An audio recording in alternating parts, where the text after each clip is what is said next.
Hey guys, and welcome to my YouTube channel, or welcome back.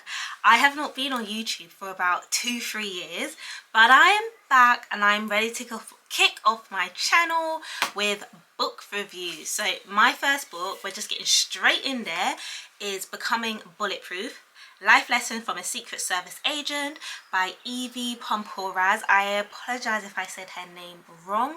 I actually made a short TikTok video about this book.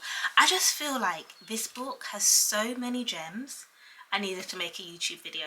So I'm coming back on YouTube. I'm going to be doing longer book reviews on my YouTube channel and then shorter quick fire book reviews on my TikTok. So this book is written as a part memoir, part self-help book. I was actually in a reading slump before I picked up this book, and to be fair, this took me out my reading slump.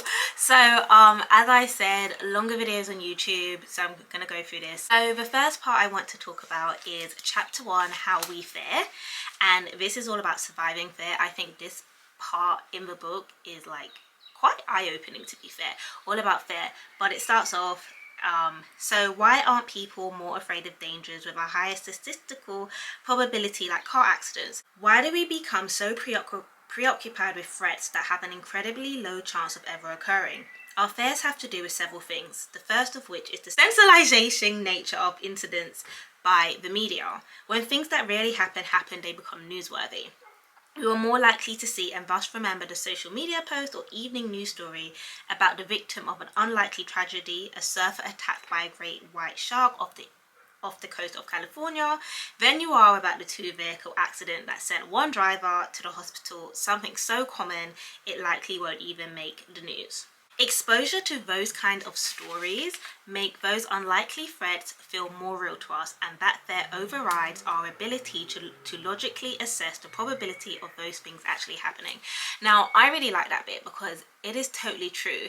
There may be, for example, a shark attack, or let's say, for example, a plane crash, and then our fear goes into overdrive. We become so afraid of that happening, but then the probability of that happening is super low. But you have no fear of getting into the car, no fear of going onto the bus, no fear of walking these London streets. But I think that's important, and it talks about how obviously the news only shows newsworthy stuff. It's all about clickbait as well. Chapter 3, Mental Armor. Again, I'm going to say this all the time, I really enjoyed this chapter, but this chapter resonates with me because I used to be someone that would react to everything, and I've learned over the years as I've got older as well. As it says down here, not every action needs a reaction. Like, I feel like as you get older and you become more mature in life, you just realize that how you react is more important than what the other person has said or done. You need to be able to control your emotions, and like this book says, not every action needs a reaction. So the first bit is, your goal should never be to fight every battle, rather to be selective and thoughtful about which battles to fight and why, and to avoid pointless confrontation whenever possible. It has nothing to do with being weak or afraid. It is about controlling your emotions and being intelligent and calculated in how you handle certain individuals. I think that, like I just said, that is so important. If you are someone that reacts to everything, it does take time, but honestly, walking away, leaving the situation, 10 times better. So I like this bit because it gives you a little checkpoint. So if you ever find yourself struggling to identify whether or not you need to respond either in person, via the phone, text or email, ask yourself these questions. Is this a true emergency that requires my immediate attention? Is this a relevant issue that I must respond to? Is this something I can ignore? Is my response going to invite unnecessary drama? And that is something I like. Is my response going to invite unnecessary drama? If I don't respond, will there be a negative repercussions? Are they trying to make their problem my problem? I'll read that again. Are they trying to make their problem my problem? Am I being baited into an argument? Is this distracting me from more important tasks? My next bit I liked, guys, sorry, I really enjoyed this book, is The Mental Resilience, which is chapter 4. And this bit I really liked. It's all about shifting your mindset, and it's all about mental attitude, powerful versus powerless. So when you have a powerless attitude, you're constantly blaming external forces for your difficulties. Simply put, nothing is your fault. Again, putting it all out there, when I was younger, nothing was ever my fault. I always had someone else to blame but myself. Oh, I was late. Well, you know what? It was the bus, there was traffic. No, I just left the house late. I did not plan accordingly.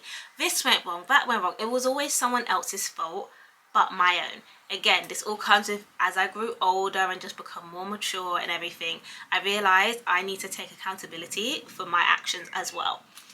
A powerful attitude, on the other hand, allows you to take ownership of your situation. You acknowledge and accept that you have played a role in some way, and by doing so, you have the ability to change its course. I think, again, that's really important because, like I said, I used to have a powerless attitude, and if I'm always blaming someone else, I can't take the necessary actions to become better.